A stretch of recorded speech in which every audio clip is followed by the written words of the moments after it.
જય શ્રી કૃષ્ણ. રાધે રાધે.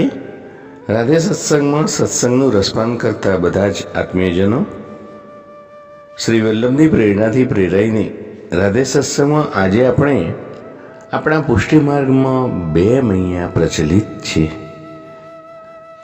એક તો યશોદા મૈયા અને બીજા શ્રી યમુના મૈયા.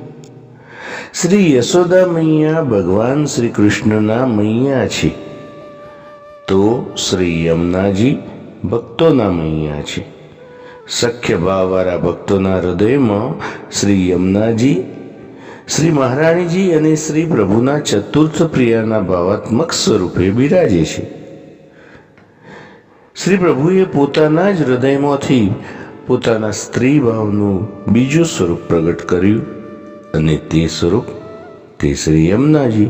અને શ્રી યમુનાજીને આજ્ઞા કરી કે હે શ્રી યમને, હું ગોલોક ધામ પ્રગટ કરું છું, તેમાં ગિરી ગોવર્ધનની તળેટીમાં તમે દ્રવીભૂત સ્વરૂપે સદા બિરાજો.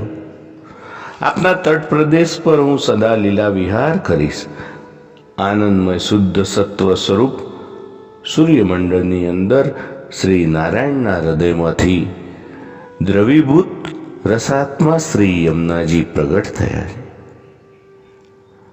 અને અલૌકિક રવિમંડળમાંથી શ્રી યમુનાજી સરિતા રૂપે હિમાલયના કલિંદ નામના શિખર ઉપર પધારીને પૃથ્વી ઉપર પુષ્ટિ ભાવની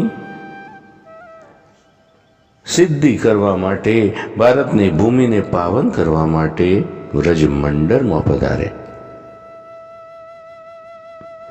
તો શ્રી યમુનાજીના પાવન તટ ઉપર મથુરામાં વિશ્રામ ઘાટ, વલ્લભ ઘાટ, ગોકુળમાં ગોવિંદ ઘાટ, ઠકરાણી ઘાટ વગેરે વગેરે ઘાટો આવેલા છે.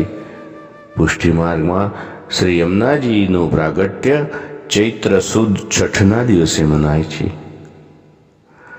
કૃષ્ણ નામની જેમ યમુના નામ પણ તેમના રૂપ, ગુણ અને લીલાને પ્રગટ કરનારું છે. યમુના શબ્દ બે શબ્દનો બને છે, યમ અને ઉના. યમ એટલે કે યમદેવ, અને ઉના એટલે ઓછું અથવા ન્યૂનતમ.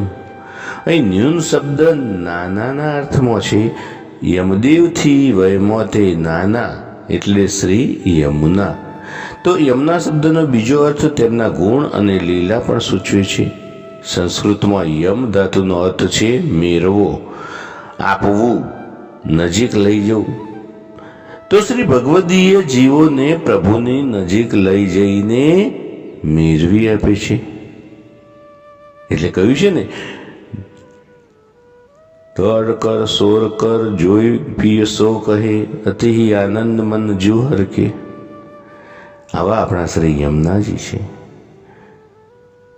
શ્રી યમુનાજીના પિતાજી સૂર્યનારાયણ અને સંજ્ઞા દેવી એમના માતાજી, યમરાજ ધર્મરાજ તેમના મોટા ભાઈ, સાક્ષાત પૂર્ણ પુરુષોત્તમ તેમના સ્વામી.